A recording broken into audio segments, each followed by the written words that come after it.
están todos? Bienvenidos. Iniciamos otra vez entrevista verdadera aquí en la red. Vamos a hablar de reforma laboral, también de lo que está pasando con los profesores que tomaron una decisión hace poquito, durante la tarde.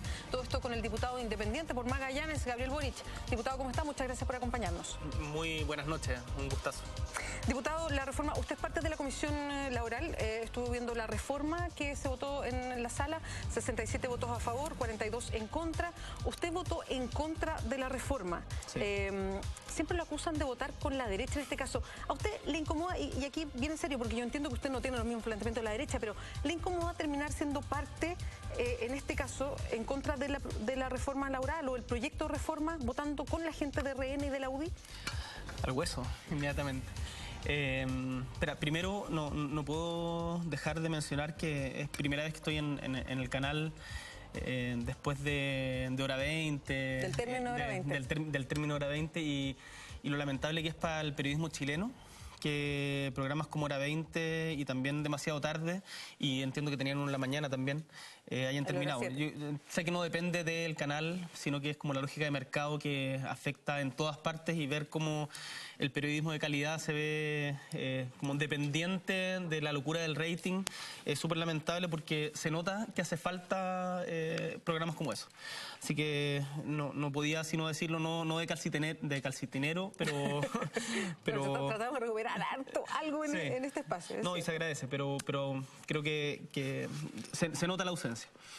Dicho esto, sobre la pregunta que me haces, mira, a nosotros en Izquierda Autónoma, este argumento de que cuando uno discrepa o está en contra de los planteamientos de la nueva mayoría, está haciendo el juego de la derecha, nos parece tremendamente infantil, tremendamente pequeño, y lo que nosotros le queremos decir a la gente que arguye ese tipo de afirmaciones es que la política en Chile hoy día ya no es binominal. Acá la discusión no se va a dar solamente entre los partidos de la transición, entre la derecha, la concertación, ahora nueva mayoría, sino que hay fuerzas emergiendo y que por lo tanto nosotros no nos vamos a subyugar o someter a esas lógicas que vienen del pasado. Yo entiendo que dice que no es binominal, pero en la práctica sí es binominal, porque usted es un voto y sin menospreciarlo o menospreciar el debate que se puede generar, todavía no hay lo suficiente como para inclinar la balanza de una manera distinta, y sigue siendo binominal.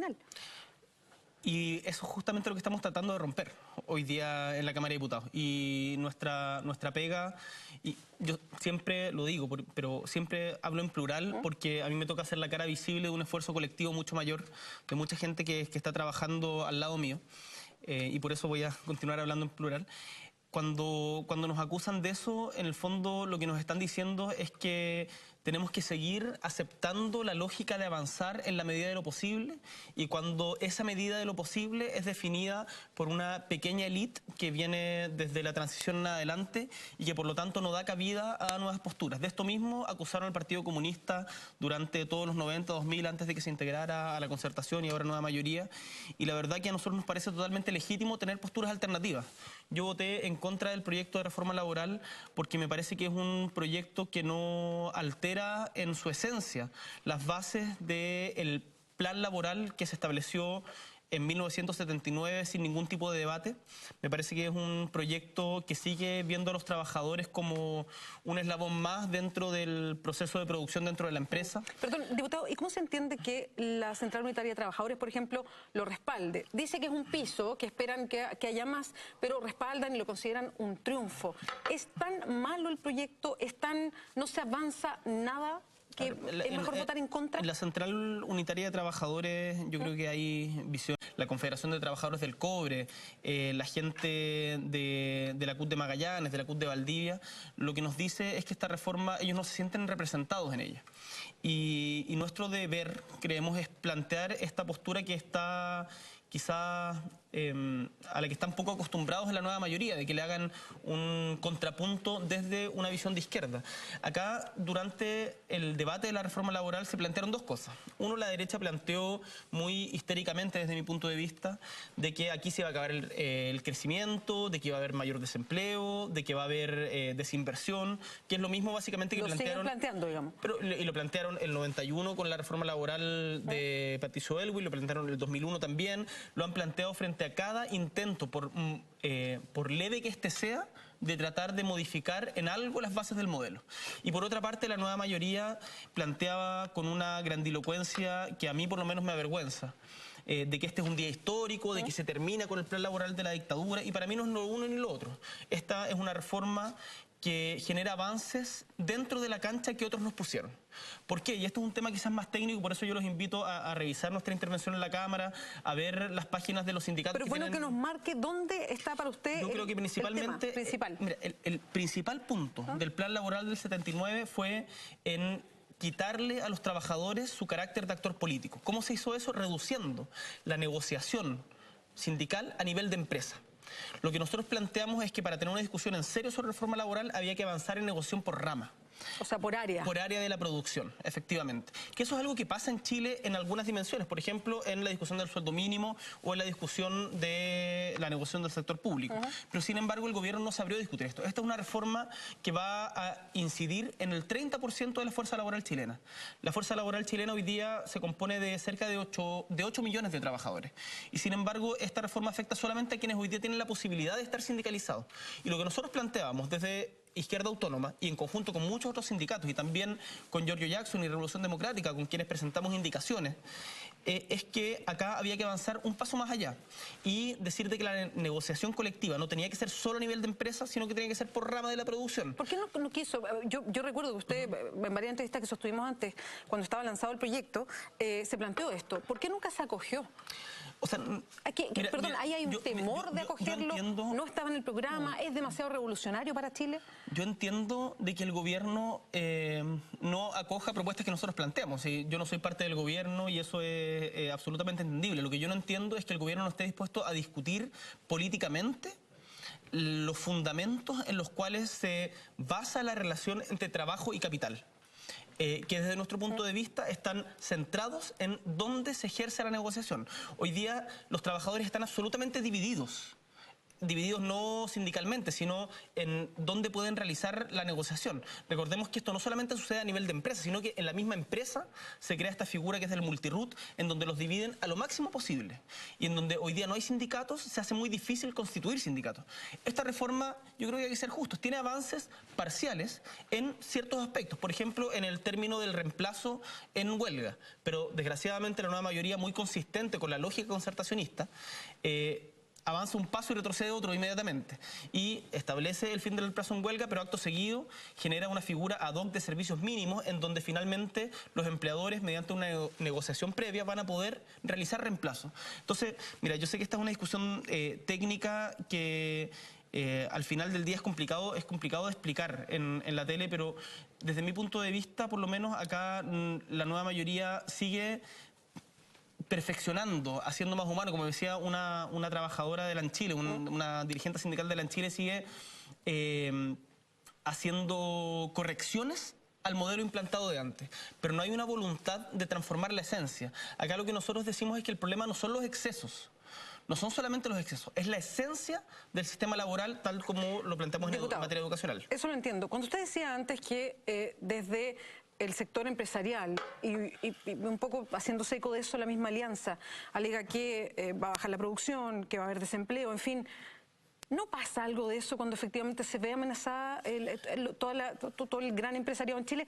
Se lo pregunto por estos años. O sea, se iniciaron una reforma, independiente de que si en el fondo se llegó a una buena reforma o no, más allá de eso, se inició un año con la idea de reformas y lo que estamos viendo hoy día es que la producción está por el suelo, hay despidos, pregúnteme a mí, digamos, aquí mismo, hay despidos en distintos lados, entonces, ¿no pasa algo de eso? ¿No es una amenaza que realmente existe y que hay que manejar? O sea, es una amenaza que efectivamente existe, yo no creo que tenga que ver solamente con la voluntad de hacer reformas, sino más bien con el carácter antidemocrático, de poder fáctico que tiene el gran empresariado de nuestro país. Porque al final del día, cuando Herman von Mühlenbrock o todos estos grandes dirigentes de la SOFOFA, de la CPC, te dicen va a disminuir la producción en Chile, es porque ellos toman la decisión de que eso sea así. Cuando te dicen que no va a haber más, que va a bajar la inversión, es porque los dueños del capital que están ávidos de generar más riqueza, dicen, bueno, acá no me conviene tanto, mejor me voy a otro país con mano de obra más barata, con menos trabas sindicales, en donde en el fondo sea más fácil ganar más lucas. Acá lo que nosotros estamos diciendo es que en Chile eso ya no puede seguir sucediendo y que tenemos que hacer una redistribución de la riqueza. Y lo que los grandes empresarios, porque acá no quiero meter a todos en el mismo saco, lo que los grandes empresarios tienen que entender es que la riqueza la producen los trabajadores.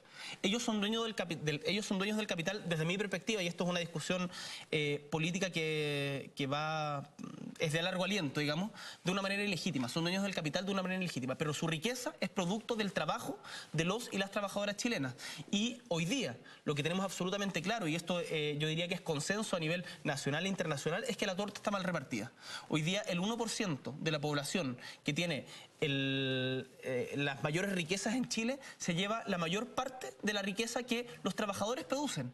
Y vemos día a día cómo trabajadores de las farmacias, como trabajadores del retail, ganan sueldos de miseria en condiciones laborales muchas veces muy precarias. Los trabajadores del Estado incluso, los trabajadores honorarios del Estado, que son la gran mayoría, pese a que la misma ley dice que no debiera ser así, trabajan en condiciones tremendamente precarias, y el discurso de la derecha, y que desgraciadamente permea también a la nueva mayoría, es que, bueno, si esto no le gusta, puede dar un paso al lado. Diputado, de hecho, hay una serie de estadísticas más. El 70% de los trabajadores chilenos gana hasta 470.000 pesos, y así podemos agregar una serie de estadísticas que está dando vuelta en la red. En fin, usted se siente, y en ese sentido, si la nueva mayoría y la alianza, como usted dice, de alguna manera se van encontrando y se terminan haciendo leyes en la medida de lo posible, ¿cuánto inciden fuerzas nuevas?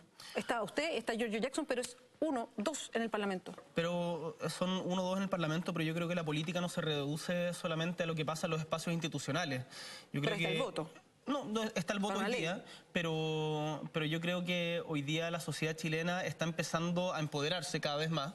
Eso es un fenómeno a nivel colectivo, a nivel mundial, y en donde entienden de que el Parlamento no es el único espacio donde se realiza política. Y yo veo hoy día, por ejemplo, a la gente, a los trabajadores del casino del Dreams en Magallanes, del casino Dreams, que realizaron hace poco tiempo una gran movilización. A los trabajadores de Correo de Chile, que también realizaron una movilización importante. A los trabajadores, a los mismos profesores hoy día, que dicen, acá las decisiones no las pueden tomar solamente unos pocos encerrados en el Parlamento, porque la política, nosotros también somos parte de ella, y que nos vamos a ver afectados por las reformas, para bien o para mal, por las reformas que se deciden en el Parlamento, son los y las trabajadoras.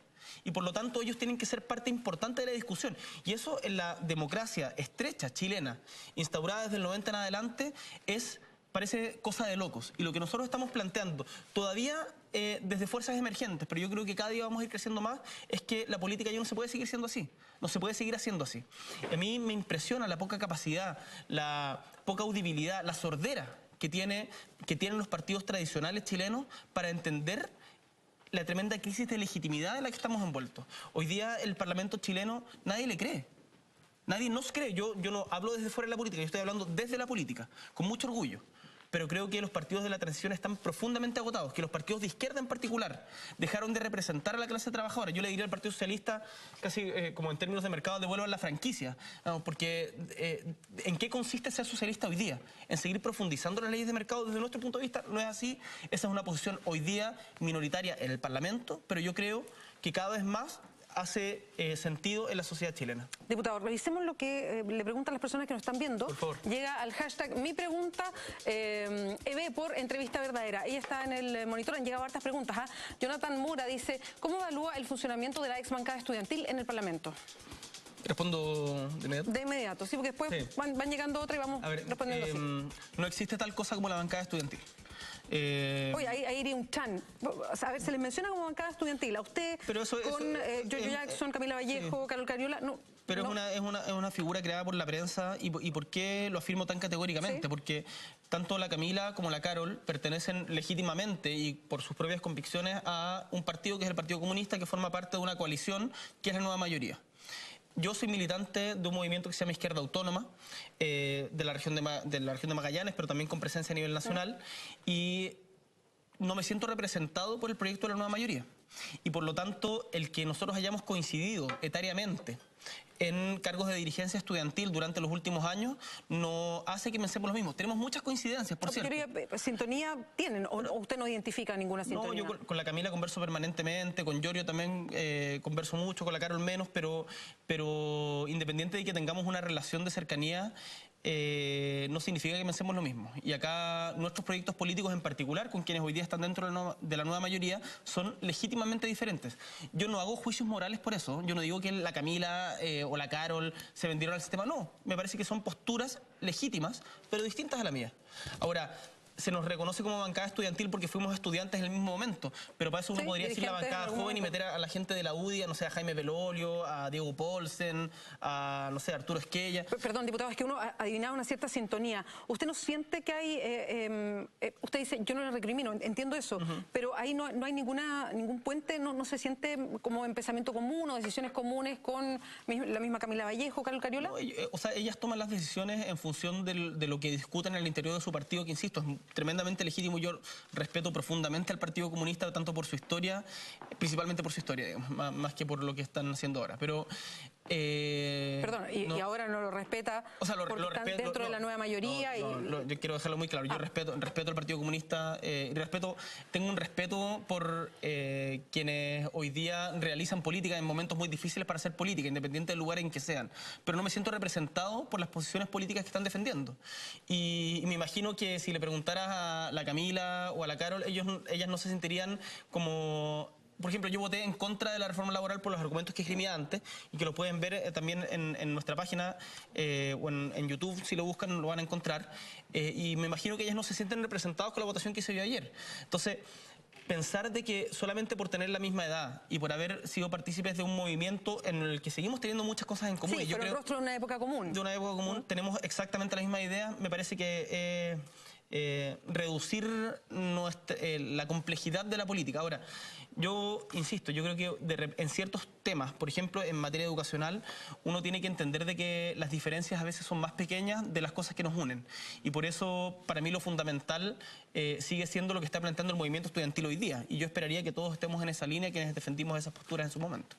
Quería aprovechar de llevarlo justo a ese terreno. Hoy día los profesores tomaron una decisión que es continuar con el paro, pero sí acogieron una serie de propuestas de reforma que emanó desde la Comisión de Educación de la Cámara de Diputados y que el mismo Ministerio de Educación de alguna manera aprobó, en general todavía. ¿Cómo siente que ha marchado la reforma educacional, pero específicamente lo que tiene que ver con la carrera docente? A ver, yo creo que respecto a la carrera docente hay dos dimensiones para evaluar el conflicto.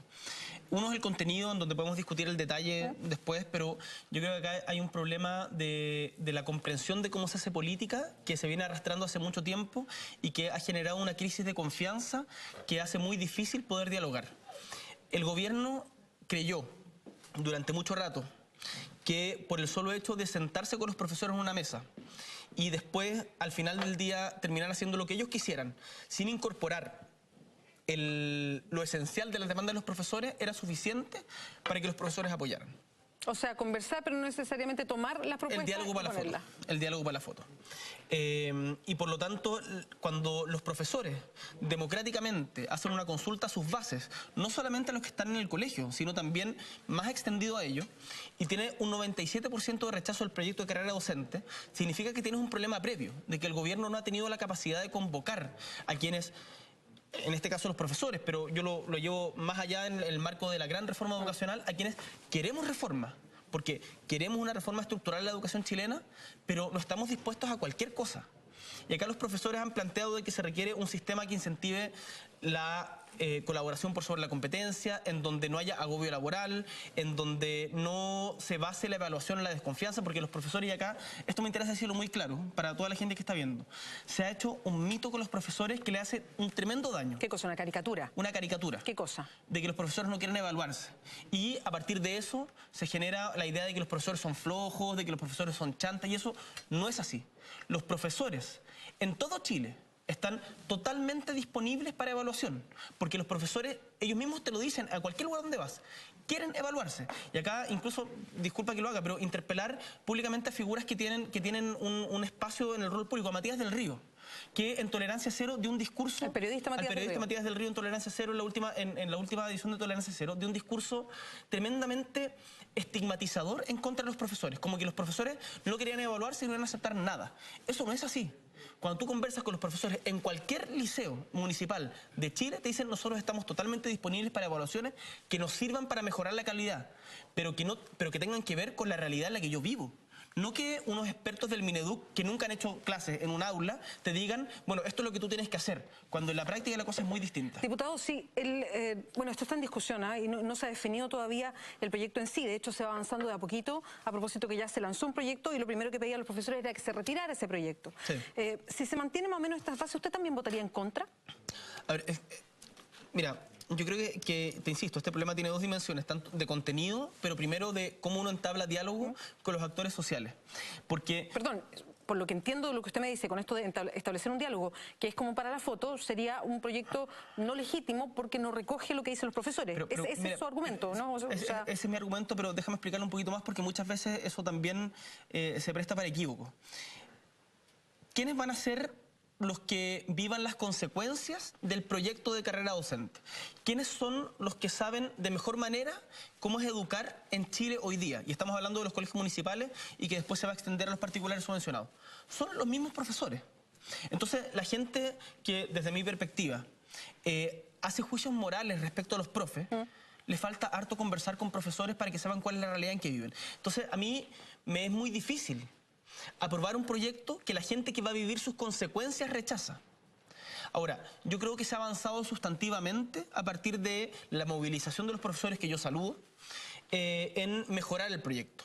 Y ahora los profesores tuvieron asamblea hoy día, tomaron una decisión en donde valoran el acuerdo al que llegó la Comisión de Educación. Entiendo que tienen una nueva asamblea el miércoles y esto acaba de suceder. Entonces, lo que a mí me corresponde es primero conversar con ellos, conversar con la directiva del Colegio de Profesores, con todas las visiones que existen dentro de la directiva, porque no es unívoca, y en función de eso tomar una decisión. Pero yo... O sea, todavía no tiene la decisión tomada. Es que yo no me formo, mi convicción yo no me la formo solamente como escuchando a la prensa o conversando con mis amigos, sino con los actores sociales que viven en carne propia las reformas. ¿Perdón, los diputados hacen eso? Mira, yo creo que los partidos de la transición hace rato dejaron de ser representativos de las fuerzas sociales que, ni siquiera, o sea, de la gente que vive la política, digamos, que vive las consecuencias de la política. Y, o sea, cuando un parlamento tiene menos de un 15% de aprobación, cuando todos estamos en tela de juicio, todos, me incluyo, es porque algo se ha hecho mal en este rato. Entonces, pensemos un poquito fuera del cuadro clásico del modelo que hoy día tenemos y tratemos de entender. ¿Por qué? Yo lo digo además con cercanía porque yo estoy en el Parlamento hace 1 año y medio. Tratemos de entender qué es lo que piensa la mayoría de la sociedad chilena respecto a la política. Y no sigamos pensando de que en el Parlamento, en el gobierno o en los técnicos, que son muy valiosos, por cierto, en su mérito, están todas las respuestas. Hay que escuchar más a la sociedad. Más democracia es escuchar más, incorporar más. Y por lo tanto, yo no me siento en condiciones de votar una reforma de la carrera docente si esta no cuenta con la anuencia mayoritaria de los mismos profesores. Diputado, voy a ir a eso en un ratito, pero se me quedó algo pendiente de la reforma laboral. Por favor. Ahora que empieza el detalle a verse en la Cámara, bueno, con todo el trámite... No, ya fue el detalle. Ya fue el detalle, ya pasó todo lo de la Cámara, que no hay más o sea, después influencia. ahora va al Senado, después vuelve al tercer trámite. Vuelve al tercer trámite, pero eso es aprobar o no. Entonces ya usted ahí dio su voto, no hay más. Yo soy parte de la Comisión de Trabajo y en la Comisión de Trabajo discutimos durante cerca de 3 meses, donde yo creo que se dio una discusión muy rica, porque se escucharon a diversos actores y es paradójico que la mayoría de los sindicatos que fue a exponer a la Comisión de Trabajo de la Cámara de Diputados planteó, por ejemplo, la negociación por rama, planteó de que para los que estén interiorizados en el debate, los servicios mínimos tenían que ajustarse al estándar de la OIT, que el IPC, y esto es un tema muy sentido por los trabajadores, el piso mínimo de la negociación colectiva tenía que incluir el IPC. ¿Qué es el IPC? El valor del dinero. Cuando el IPC, cuando la inflación sube, los trabajadores se empobrecen. Sí. Lo que nosotros planteábamos es que eso se incluyera en la negociación colectiva. El gobierno no estuvo dispuesto a eso. Entonces, hay una serie de cosas que nosotros tratamos de plantear, no fuimos escuchados y por lo tanto no nos sentimos representados por esa reforma. Ahora, el trámite en la Cámara de Diputados se terminó, ahora pasa al Senado y después, si es que hay modificaciones en el Senado, vuelve de vuelta solamente para discutir las modificaciones que se hicieron. Vamos a otra pregunta que llega al Twitter, al hashtag. Mi pregunta, EB por entrevista verdadera. ¿Tienes problemas legales, como dijo un diputado UDI, de que eres mechero por un caso de la justicia que tuviste? Lo pregunta Marcelus Maximus. Sí, esto yo lo comenté también justo en este canal. El año 2009, en una actitud equivocada, junto con un grupo de amigos, me robé una promo. Perdón, ¿una promo es? Una promo, una botella de pisco con Coca-Cola, a los 19 años, y me tomaron detenido como corresponde a cualquiera que cometa un delito, cosa que los parlamentarios parecen hoy día no entender. Pasé la noche en cana, y por pasar la noche en cana se me aplicó principio de oportunidad, y no creo que por eso se diga que tenga problemas legales. Ahora, es bien chistoso de que algunos parlamentarios de la UDI traten de equiparar eso a recibir cientos de millones de pesos o incluso de la nueva mayoría, también en el caso Sokimich, con los problemas de vínculos con el empresario que tienen. ¿Fue Gustavo Afún porque se refería a un diputado de la UDI que te trató de mechero, efectivamente, en Twitter? Gustavo Afún, yo creo que es bien... a ver cómo plantearlo, no, ¿para qué elegantemente? Gustavo Afún representa lo peor de la política chilena, porque el tipo es diputado por la Florida, pero sin embargo viaja casi todos los fines de semana con pasajes de la Cámara a Temuco para hacer campaña senatorial por un lugar de donde no es representante. Tiene puesto carteles también. Tiene puesto carteles, bueno. Y una vez me dijo por Twitter como tú debieras inhabilitarte en temas de delincuencia porque una vez te pillaron siendo mechero. Y le dije, ok, yo me inhabilito en eso y ustedes los de la UDI se inhabilitan en todo lo que tenga que ver con bancos, seguros, universidades, AFP, empresas, etcétera. Entonces...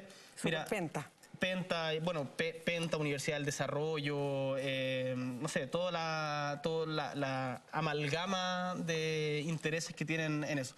Yo no tengo intereses privados en la función pública que ejerzo, cometí un error voluntario. Digamos, fue decisión consciente mía a los 19 años, pagué por eso como corresponde y no tengo ninguna vergüenza en decirlo porque son... Perdona, no quiero seguir metiendo el dedo a ella, pero ¿fue una choreza? Una choreza cabros chicos y me equivoqué, pagué y...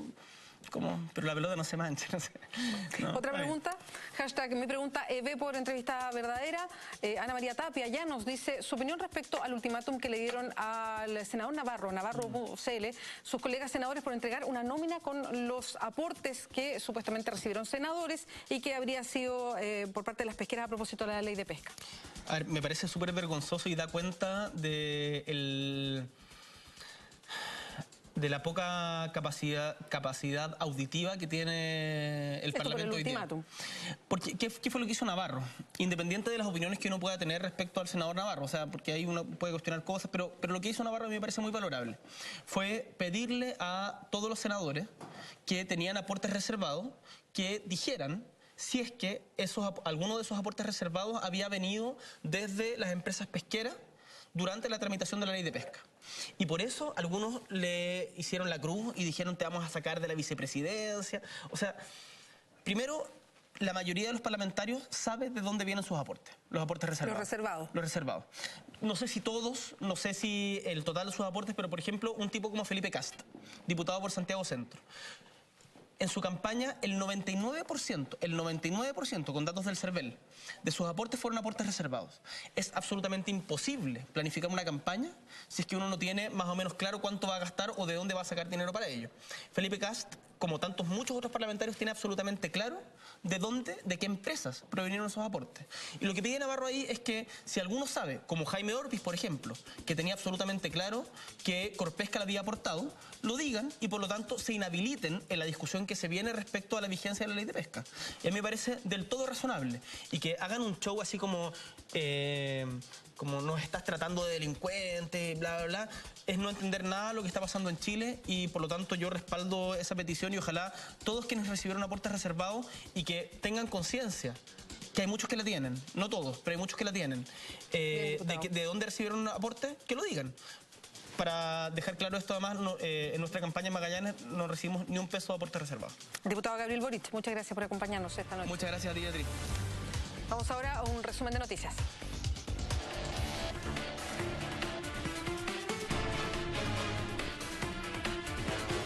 La presidenta Michelle Bachelet se refirió esta mañana a la demora en el nombramiento del nuevo ministro de la SECPRES tras la renuncia de Jorge Insunza. Consultada por la prensa mientras entraba al Palacio de la Moneda, la mandataria señaló que yo voy a nombrar a un ministro o ministra cuando crea que es lo conveniente, cuando tenga a una persona que crea que cumpla con todas las características. En esa línea aseveró, porque ¿saben qué más? Si yo nombro rápido, hablan de improvisación. Si me demoro, dicen que me demoro. Terminemos con la lesera. Lo que voy a hacer es que cuando tenga la persona más adecuada voy a nombrarla, afirmó la jefa de Estado. Este jueves apareció un juego en internet que emula ayudar a Arturo Vidal a regresar a la concentración de la selección chilena en Juan Pinto Durán a bordo de su vehículo.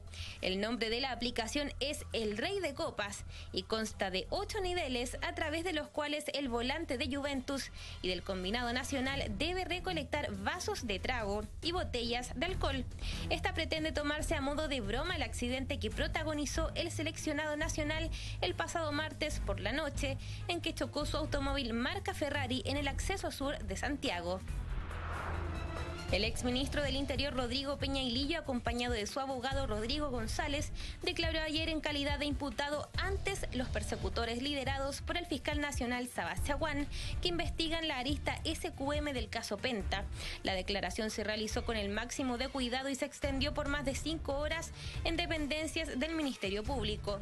La diligencia comenzó a las 17 horas y terminó a las 22:30 aproximadamente, y estuvieron presentes el fiscal Chaguán, Carmen Gloria Segura y Emiliano Arias. El ex jefe de gabinete de Bachelet es el segundo interrogado entre las 26 personas que podría llamar Sabas Chaguán y que boletearon a la empresa Asesorías y Negocios de Giorgio Martelli, constituida en el 2011 para recaudar fondos con fines políticos.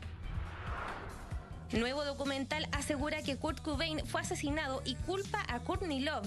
La película se basa en grabaciones e informes de policías y forenses de la época y es el segundo que cuenta la misma versión tras un documental de 1999. Love ya amenazó con acciones legales. Nos vamos, muchas gracias por acompañarnos esta noche. Recuerde, obviamente viene Mentiras Verdaderas con Ignacio Franzani. Para mañana hay preemergencia para los que viven en la región metropolitana. 5 y 6 los dígitos con restricción. Buenas noches.